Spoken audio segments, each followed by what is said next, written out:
नमस्कार दोस्तों, स्वागत है आपका आज की इस डिक्टेशन में। दोस्तों, अगर आप स्टेनो के स्टूडेंट हैं और किसी ऐसे एग्ज़ाम की तैयारी कर रहे हैं, जिसमें स्टेनो का स्किल टेस्ट होता है, तो डिक्टेशन आपके लिए बहुत महत्वपूर्ण है। साथ ही दोस्तों, अगर आप चैनल पर पहली बार आए हैं, तो चैनल को सब्सक्राइब करना ना भूलें, ताकि स्टेनो से संबंधित हर प्रकार की जानकारी, हर प्रकार की डिक्टेशन आपको टाइम पर मिलती रहे। डिक्टेशन शुरू होगी 5 सेकंड बाद। सभापति महोदय, आपके माध्यम से मैं राजभाषा समिति से प्रार्थना करूंगा कि वह अपनी अंतरिम रिपोर्ट सरकार को दे दे, ताकि इस संबंध में जो ढील है वह दूर हो। आज संसार के लगभग 100 विश्वविद्यालयों में हिंदी पढ़ाई जा रही है। दूसरी तरफ हमारे देश में हिंदी या क्षेत्रीय भाषा नहीं पढ़ाई जाती है। भारत सरकार की नीति के अनुसार भारतीय भाषा शिक्षा का माध्यम होनी चाहिए, लेकिन कहीं भी भारतीय भाषा माध्यम नहीं हो पाई है। हमें इस बात का प्रयत्न करना चाहिए कि वह शिक्षा का माध्यम बने। इस संबंध में एक एक करोड़ रुपया केंद्र सरकार ने प्रत्येक राज्य को दिया, जिससे हिंदी का अच्छा प्रचार हो सके और साथ ही अन्य भारतीय भाषा का भी विस्तार हो सके। किंतु लगता यह है कि उसकी गति बिल्कुल धीमी हो गई है। इसकी भी जांच पड़ताल होनी चाहिए। हमें इस बात का पता लगाना चाहिए कि अगर गति नहीं आई तो क्यों नहीं आई, और उस संबंध में क्या व्यवस्था की जानी चाहिए। पैराचिंज। सभापति महोदय, संयुक्त राष्ट्र संघ की एक भाषा हिंदी भी होनी चाहिए। यह मांग बराबर उठ रही है, किंतु होगी या नहीं और कब होगी, यह दूर की बात है। अभी हमारे देश में तटस्थ राष्ट्रों का सम्मेलन हो रहा है। मैं समझता हूँ कि भारत की भूमि पर इतना बड़ा अंतर्राष्ट्रीय सम्मेलन पहले कभी नहीं हुआ था। इसका श्रेय वर्तमान सरकार को और श्रीमती इंदिरा गांधी को है। किंतु मैंने सुना है कि वहाँ भी हिंदी भाषा का प्रयोग नहीं होगा। केवल 4 भाषाओं की व्यवस्था की गई है। अगर यह सूचना गलत है तो बहुत अच्छी बात है। हिंदी की व्यवस्था अवश्य होनी चाहिए। अगर ऐसी व्यवस्था नहीं हुई तो जो प्रतिनिधि बाहर से आ रहे हैं वे क्या सोचेंगे। जिस देश की अपनी भाषा नहीं होगी उसकी क्या उन्नति हो सकती है। इसमें भारत के ही नहीं बल्कि बाहर के भी प्रतिनिधि आ रहे हैं। उनमें से बहुत से हिंदी जानते हैं। मैं सरकार से कहना चाहता हूँ कि हमारे पास सुविधा है और साधन की भी कमी नहीं है।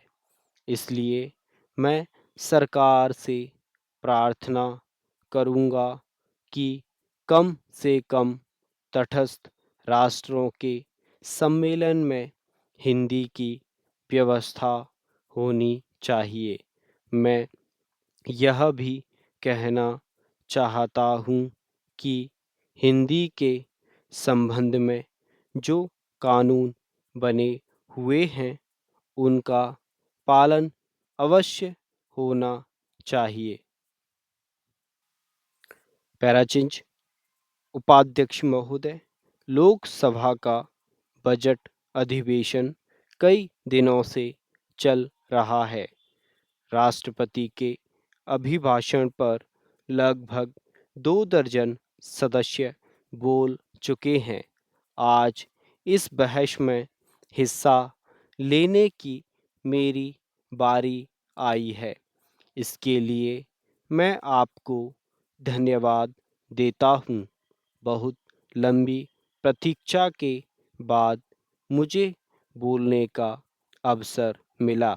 सबसे पहले मैं इस बजट सत्र, जो कि 8वीं लोकसभा का पहला बजट सत्र है और राजीव सरकार का पहला बजट सत्र है, इसके लिए मैं सरकार को बधाई देना चाहता हूँ। मैं यह बधाई इसलिए भी देना चाहता हूँ कि हमारे प्रधानमंत्री ने जनता से जो वायदे किए थे उन्हें वह पूरा करने की तरफ आगे बढ़े हैं। देश की जनता को दिए गए वायदे अगर सरकार पूरा कर देती है तो इससे सरकार की बहुत प्रतिष्ठा बढ़ जाती है। पैराचिंच महोदय, इस संबंध में मैं सबसे पहले भ्रष्टाचार को लेता हूँ। भ्रष्टाचार को कुछ कम तो अवश्य हुआ है, परंतु उसे समाप्त अवश्य किया जाना चाहिए। आज भ्रष्टाचार भारत के कोने-कोने में फैल चुका है। यह रोग कैंसर के रोग की तरह से है।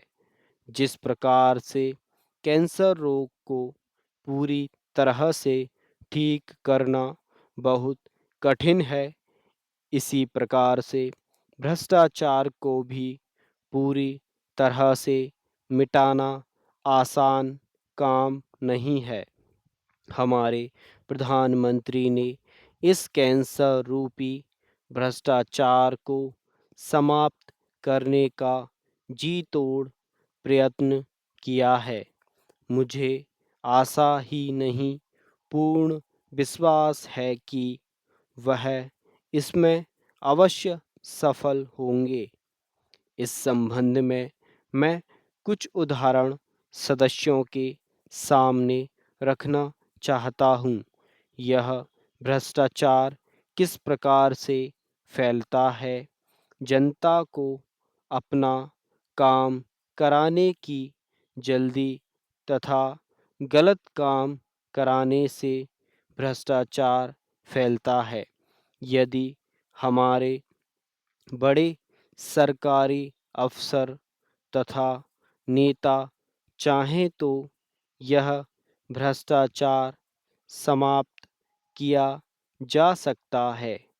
बाबू अफसर के नाम से भ्रष्टाचार फैलाते हैं तथा जब तक उनकी मुट्ठी गर्म ना की जाए फाइल को आगे नहीं बढ़ाते हैं।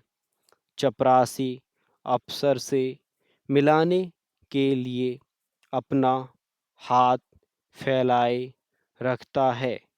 इन सब पर कड़ाई से पेश आना चाहिए।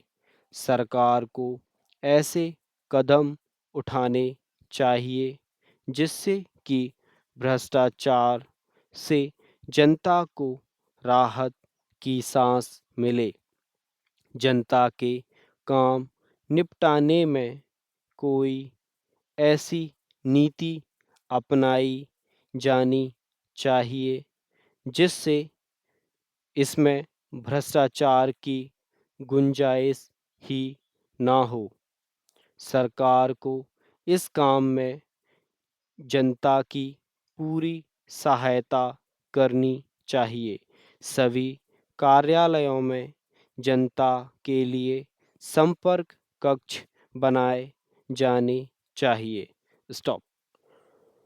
दोस्तों डिक्टेशन कैसी लगी और गलतियाँ कितनी हुई आपकी वो मुझे आप कमेंट करके ज़रूर बताएं।